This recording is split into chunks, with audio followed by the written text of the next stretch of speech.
Bismillahirrahmanirrahim. Assalamu alaikum. Bonsoir à toutes et à tous.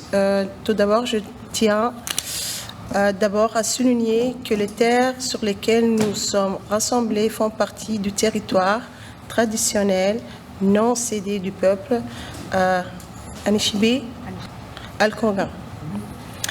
C'est avec une grande joie que je vous accueille aujourd'hui à cette table ronde consacrée à un sujet qui nous tient tous à cœur, l'accompagnement pluridisciplinaire des jeunes ayant des besoins particuliers, collaboration entre les parents et les professionnels de la santé et l'éducation.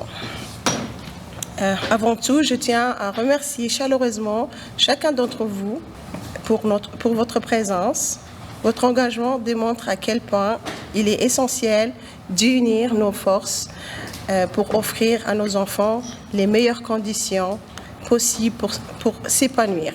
Je me présente, je suis Saada Koumane, la coordinatrice d'ADAB actuelle. C'est moi qui organise les activités pour les enfants avec l'aide de mes collègues avec Hasna et Omar Khair et Nafisa qui est la présidente qui n'est pas là malheureusement et Fatouma qui est loin de nous et Nasdeha qui est présente ici. Merci de faire cet engagement envers nous.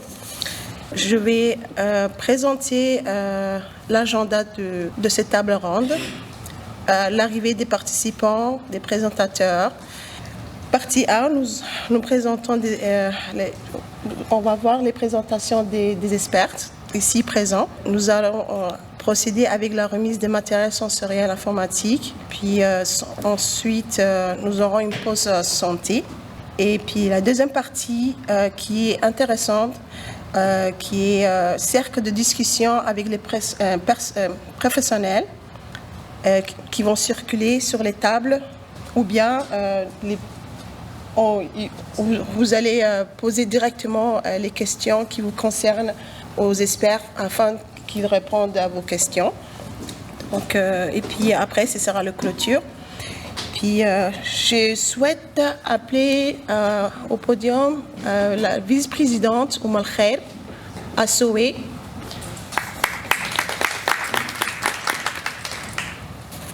Merci Saada.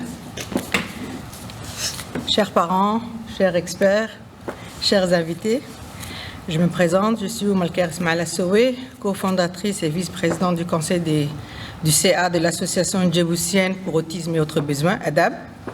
C'est avec un immense plaisir que je vous accueille aujourd'hui à cette table ronde dédiée à l'accompagnement pluridisciplinaire des jeunes ayant des besoins particuliers. Nous savons combien l'éducation et la santé sont des piliers essentiels pour le développement de nos enfants. C'est en unissant nos forces parents et professionnels de l'éducation que nous pouvons leur offrir un environnement adapté, bienveillant et stimulant. Cette rencontre est une occasion précieuse de partager nos expériences, d'échanger des idées et de renforcer cette collaboration qui est très essentielle. Je tiens à exprimer ma profonde gratitude à nos experts qui vont enrichir nos réflexions par leur intervention, ainsi qu'aux membres du conseil du CA pour leur engagement et leur travail précieux.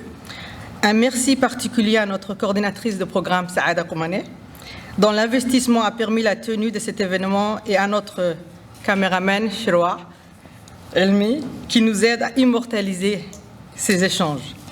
Enfin, merci à vous, chers parents, pour votre présence et votre implication.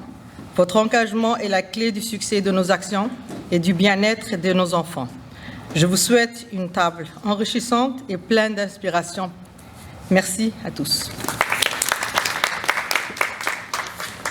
Merci, Madame Assoé.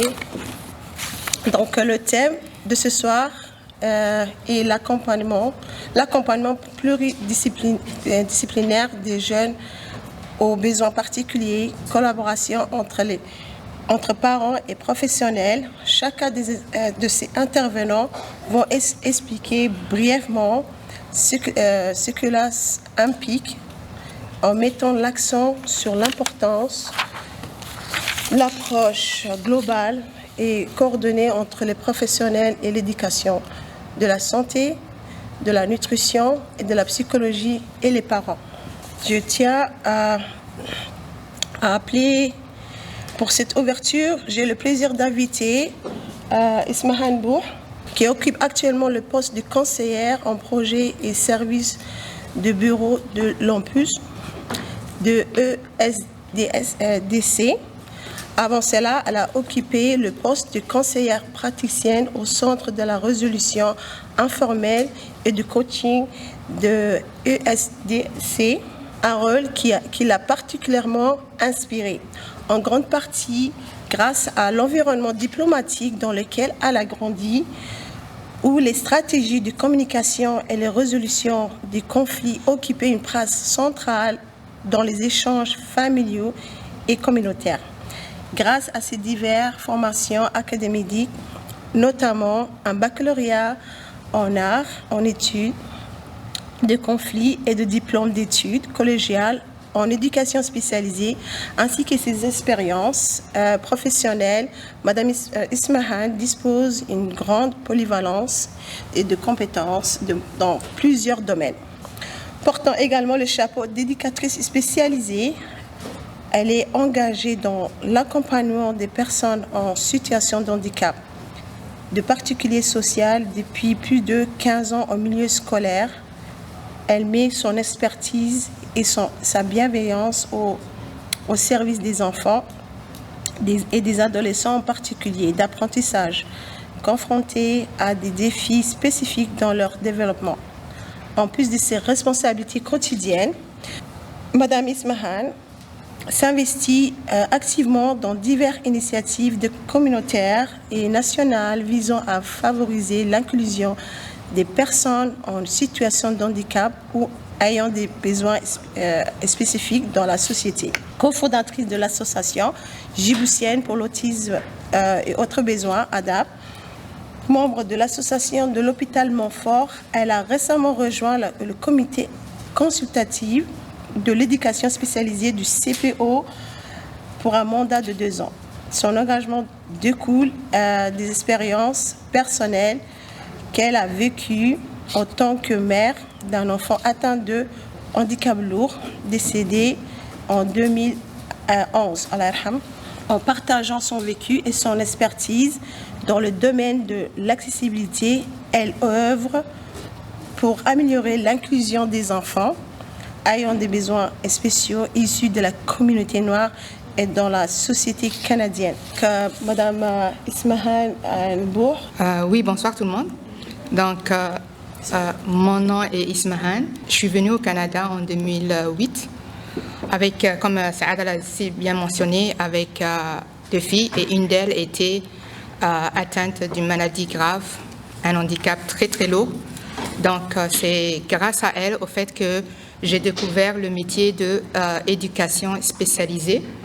Donc, avec elle, j'ai vraiment découvert, je me suis redécouverte moi-même parce que j'ai vraiment appris beaucoup de compétences personnelles que je n'avais pas, comme la patience et l'empathie. Donc, aujourd'hui, je vais vous expliquer c'est quoi exactement le métier d'éducateur spécialisé, sans rentrer dans les détails, juste les grandes lignes, et puis il consiste à quoi. Donc, le métier d'éducateur spécialisé ou éducatrice spécialisée, c'est l'éducateur spécialisé travaille avec plusieurs personnes, l'enfant, l'adolescent et des adultes qui sont atteints d'handicap lourd ou même qui ont des difficultés, pour les enfants qui ont des difficultés d'apprentissage. Donc, il peut aussi, l'éducateur spécialisé peut travailler dans le milieu scolaire, dans le milieu médical et aussi dans le milieu juridique. Il encadre les enfants ou les adultes en proposant beaucoup d'activités. Donc, moi, j'ai gradué de la cité collégiale avec du programme de technique en éducation spécialisée en 2017. J'ai suivi 3 ans de formation et j'ai vraiment travaillé en même temps dans le milieu scolaire. J'ai commencé avec la classe en déficience intellectuelle. J'ai aussi travaillé dans des classes TSA, troubles du spectre de l'autisme. Et ensuite, j'ai travaillé aussi dans les classes normales pour accompagner des enfants qui avaient des difficultés d'apprentissage. Le métier d'éducateur spécialisé est un métier essentiel et vraiment enrichissant. Il est enrichissant, il fait vraiment la différence, il apporte la différence dans la vie des enfants. Et puis chaque jour, ces professionnels ont l'opportunité de voir comme les progrès, que ce soit petit ou grand. Vraiment, tous les jours ne se ressemblent pas en travaillant dans les écoles, parce qu'on ne s'attend vraiment pas à ce que l'enfant revienne comme on l'a vu la journée d'avant. Donc, c'est vraiment très différent chaque jour, c'est très différent. On voit certains jours où les enfants sont vraiment dans une humeur vraiment, crispée, avec des crises, et d'autres jours, on les voit souriants. Et c'est ça vraiment qui fait la différence. C'est aussi un métier essentiel parce que l'éducateur spécialisé joue un rôle crucial dans l'éducation des enfants qui ont des besoins spéciaux, comme je l'ai dit. Ils utilisent une variété de stratégies, on va voir tout à l'heure, pour aider ces enfants à surmonter leurs défis de tous les jours. Pourquoi l'éducation spécialisée est essentielle au Canada pour l'inclusion? L'inclusion scolaire est vraiment importante au Canada, ce qui était différent dans notre pays, dans certains pays, mais ici, ce que j'ai remarqué, c'est que chaque enfant, qu'il ait un handicap ou pas, il doit être scolarisé. Donc, si je me rappelle, le temps où ma fille était vivante, moi, ce que j'ai passé, c'est on l'avait scolarisée le temps qu'elle ait un diagnostic. Une fois qu'elle avait son diagnostic, on m'avait dit qu'elle reste d'abord à la maison le temps qu'elle ait son diagnostic. Et pendant qu'elle était à la maison, il y avait un enseignant qui venait la voir à la maison. Donc, pendant une année, cet enseignant venait chaque matin, lui donne des exercices. Et après qu'elle ait eu son diagnostic, il y avait une école pas loin où j'habitais, une école catholique, parce que sachant que les écoles catholiques ici à Ottawa ont plus de ressources. Donc l'école catholique Marius Barbeau, c'est là où elle était scolarisée. Et puis chaque matin qu'elle passait par journée 4 à 6 heures à l'école. Moi, les matins, on m'appelait. Il y a certains matins où elle était de bonne humeur, d'autres matins où elle n'était pas de bonne humeur. Donc, mon téléphone était tout le temps à côté de moi. Que les soirs déjà, on ne dormait pas. Donc, le matin, mon téléphone sonnait et puis on me disait, Isman, ta fille a besoin de toi aujourd'hui. Isman, ta fille a ça. Donc, et en même temps, quand je voyais vraiment sa classe, c'est la seule qui communiquait encore. C'est pour ça que quand j'ai vu le besoin, parce que j'ai appris avec elle le besoin le besoin pressant qu'il y avait des éducateurs spécialisés. Après ça, on a vraiment notre deuxième maison aussi, c'était l'hôpital Chio. L'hôpital Chio qui nous a vraiment aidé. Le centre aussi, j'ai oublié le nom du centre, mais il y avait un centre palliatif où il y avait aussi d'autres éducateurs qui travaillaient dans ce centre. Donc maintenant, on va voir quels sont les outils comportementaux où les parents peuvent soutenir l'autonomie et les compétences sociales de leurs enfants. Comme ici, j'ai mis, c'est une liste non exhaustive, donc il y en a d'autres outils que vous pouvez trouver sur le net ou bien si vous faites des recherches. Mais ici, j'ai pris quelques outils que moi j'ai utilisés quand j'étais en éducation spécialisée et que j'utilise jusqu'à maintenant parce que je travaille aussi dans le privé. J'ai quelques enfants qui viennent, que je fais du tutorat pour des enfants qui ont la condition de TDAH à la maison. Le premier outil que j'ai mis, c'est l'encouragement et le renforcement positif. Les parents peuvent récompenser les comportements positifs, comme l'initiative ou la coopération. Donc, quand l'enfant, vous voyez que l'enfant coopère, c'est mieux de le récompenser, de le soutenir moralement. Comme ça, à chaque fois, il va réappliquer, il saura quoi faire. Cela aide l'enfant à associer des actions positives à des résultats agréables. Donc, deuxième moyen, la modélisation des comportements sociaux. Nous savons tous que les enfants sont des éponges, donc ils regardent beaucoup les adultes, ils suivent ce que les adultes font. C'est aux parents de montrer eux-mêmes les comportements sociaux appropriés comme l'écoute active et le respect. En imitant les comportements, les enfants apprennent à les adopter dans leur interaction avec les adultes. L'établissement des routines, les routines claires et précises, aide les enfants à développer des habitudes et à se sentir en sécurité. Donc, vous savez tous que les routines, c'est vraiment essentiel dans la vie des enfants. Ça favorise l'autonomie. L'enfant apprend et comprend les attentes à se gérer de manière indépendante. Le dialogue ouvert et l'écoute active, comme les parents devraient toujours maintenir un dialogue ouvert avec leurs enfants. Donc, il faut vraiment discuter avec votre enfant pour le comprendre et aussi en même temps laisser exprimer ses pensées et ses sentiments. Et enfin, les prises de décision et responsabilités. Encouragez vraiment votre enfant ou l'enfant à prendre des décisions appropriées à son âge. C'est-à-dire, laissez-le choisir lui-même ce qu'il veut faire, mais bien sûr en lui enseignant aussi ce qui est bien et ce qui est mal. Et il y a aussi un autre outil qui est très important, la socialisation progressive, c'est-à-dire exposer votre enfant à différentes situations sociales, comme les rencontres ou les situations avec ses amis, le faire sortir souvent pour des activités scolaires ou des activités sociales. La gestion des émotions. Donc, la gestion des émotions, c'est vraiment un aspect très important et fondamental dans le développement psychologique et social des enfants. La gestion des émotions, elle vise à faire comprendre aux enfants que les émotions sont des alliés, sont des amis et qu'elles sont vraiment passagères et pas dangereuses. Les émotions sont vraiment importantes dans le développement de l'enfant. Donc, chaque émotion, colère, peur, tristesse, joie, émerge d'une situation particulière. On ne peut pas contrôler une émotion.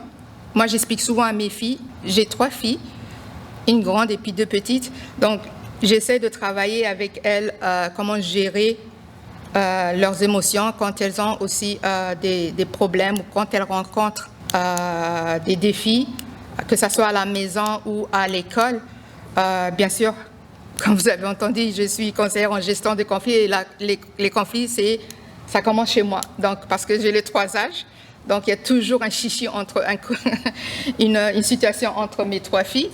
Donc, j'essaie de vraiment travailler avec les 2 petites, de contrôler leur colère ou leur peur. Une émotion comporte 5 dimensions. La reconnaissance d'abord. Il faut que l'enfant reconnaisse son émotion. Où est-ce que ça touche, physiquement ou mentalement? Que ça soit, par exemple, physiquement, c'est l'accélération du cœur, un mal de tête, une migraine ou bien une rougeur dans la tête. Donc, il y a aussi les pensées. Une fois, l'émotion aussi, ça alimente des pensées. Donc, les pensées alimentent plutôt l'émotion. Donc, on a des pensées.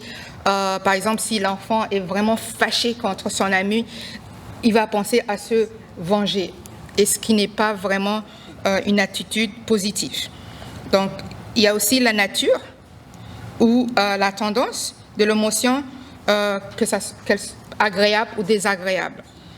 L'intensité de l'émotion l'impatience, par exemple, l'impatience n'est pas la même chose que la furie ou la rage.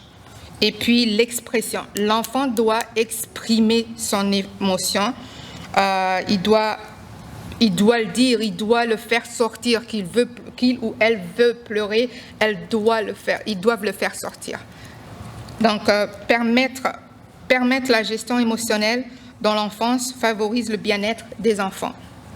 Ici, on va voir les outils pour aider les parents à enseigner la gestion des émotions, la régulation émotionnelle et à reconnaître les signes du stress et de frustration. Donc, comme j'ai dit, la gestion des émotions, apprendre les émotions, il faut que le parent enseigne à l'enfant ses émotions. Il faut qu'il montre, que ce soit par image, ou bien qu'il explique avec le dialogue, ou bien qu'il démontre avec des films. Il faut que l'enfant apprenne les différentes émotions qui existent, comme la peur, la tristesse. Il y a des autocollants qui existent partout, que ce soit en ligne ou bien dans les magasins. Vous pouvez les trouver. Donc, apprendre les émotions et puis le dialogue ouvert. Encourager vraiment l'enfant à discuter de son émotion dès qu'il ressent quelque chose, même si ce sont des émotions négatives. Il ne faut pas juste que l'enfant vous montre qu'il est joyeux. Il faut aussi qu'il puisse parler des émotions négatives, la tristesse, la peur. Ça va le pousser à avoir plus de confiance quand cet enfant va exprimer ses émotions. Donc, un espace de communication ouvert permet de mieux s'exprimer. Les techniques de relaxation et de régulation émotionnelle, il y a la respiration profonde. Moi, quand mes filles, surtout la plus petite, qui a plus d'énergie, quand elle est tout le temps fâchée, je lui dis souvent, prends du temps, assieds-toi et respire. Respire, respire. Donc, je lui donne 5 minutes, on a un sablier à la maison. Mes outils de l'école m'accompagnent toujours, il y en a à la maison. Donc, il y a un sablier à la maison, donc j'utilise avec elle ce sablier. Et puis, je lui enseigne la respiration profonde. Et il y a la relaxation corporelle. Si l'enfant est vraiment fâché ou en colère, donnez-lui du temps pour aller dans sa chambre ou bien se coucher sur son lit. Juste lui donner du temps pour qu'il son stress diminue. Surtout, mettre les mots sur les émotions. Comme je l'ai dit tantôt, afin d'aider les enfants à comprendre les émotions, on peut avoir recours à par exemple, des scénarios ou des histoires vécues du quotidien. Il faut lui expliquer le déclencheur, mettre des mots sur les sensations ressenties dans le corps. Donc, moi, ce que je fais, c'est je discute avec ma petite, je lui dis, où est-ce que tu ressens des fois? Elle me dit, je suis en colère, mais comme il y a des fois où elle vient de l'école, elle n'est pas contente parce que elle ne s'attendait pas à la note qu'elle voulait, ou bien elle s'est disputée avec ses amis, elle me dit, je suis fâchée aujourd'hui, je suis rentrée, qu'est-ce qui se passe? Moi, je lui dis, elle me raconte toute sa journée, et là, c'est de là que je commence mon petit travail avec elle. Donc, essayez vraiment de discuter avec les enfants, surtout quand ils rentrent de l'école, pour qu'ils vous racontent leur journée. Reconnaître les signes du stress, observation des signes physiques, bien sûr. Enseigner à l'enfant à reconnaître les signes physiques du stress ou de la frustration, comme par exemple la respiration plus rapide. Comme l'enfant respire très très vite quand il est stressé.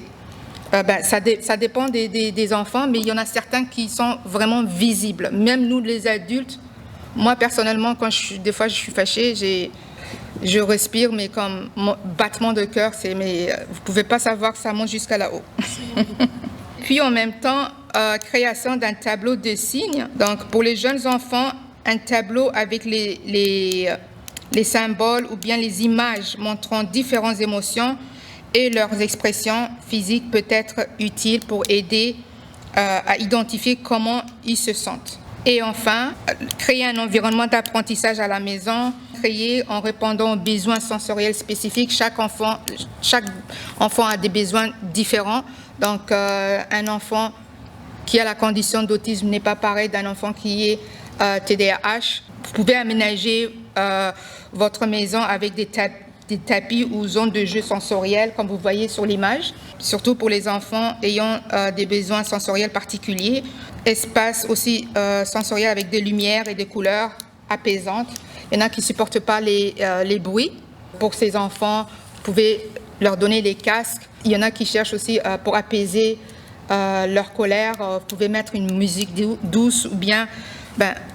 moi, généralement, j'utilise le Coran pour apaiser la colère.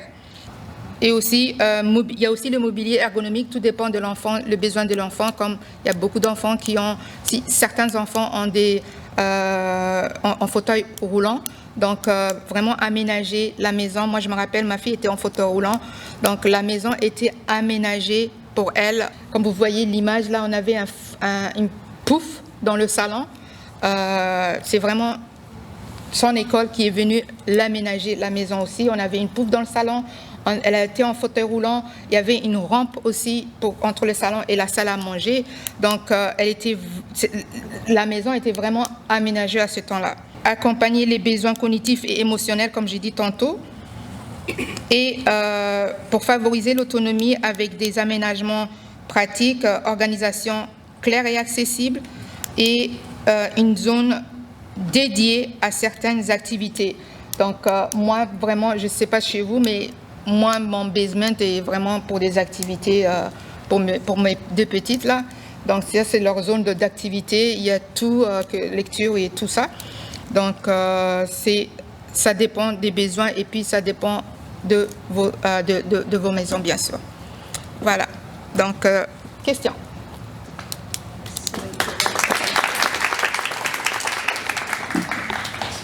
Merci. Merci Ismahan Bour pour ta présentation. La prochaine fois, on aimerait bien une présentation d'émotions pour les parents. Parce que c'est les parents qui en ont plus besoin que les enfants.